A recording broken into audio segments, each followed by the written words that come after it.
sur ce type de projet, la tentation, c'est de redessiner la voiture pour la rendre la plus différente possible de l'actuelle. Et parfois au détriment de l'homogénéité de la voiture.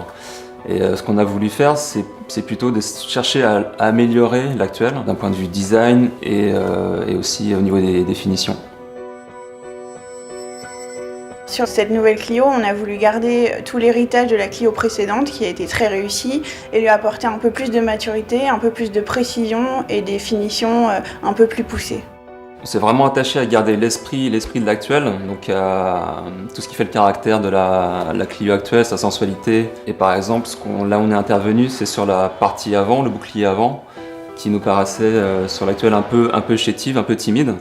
Donc on l'a redessiné pour lui donner un peu plus de caractère, le rendre un peu plus sportive. Concrètement, on a voulu quand même moderniser le véhicule et donc on a travaillé notamment sur la zone centrale, on l'a rendu plus dynamique.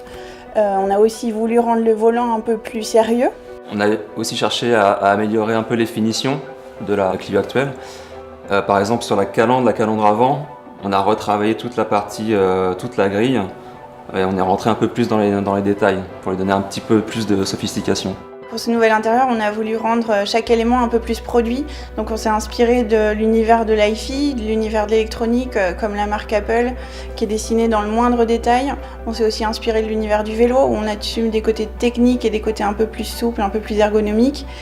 Et on peut aussi penser à l'univers de l'horlogerie. Extrêmement poussé dans le détail, dans les aiguilles, dans les sections, dans le verre, dans les matériaux. La Clio actuelle, on l'a dessinée en même temps que le projet Désir. Donc on s'est inspiré d'objets qui n'avaient vraiment aucune aspérité, qui étaient vraiment des objets ronds, sensuels. Et comme par exemple des objets qu'on trouve dans le travail de Rostov Grove ou Frank Gehry, ce genre de choses.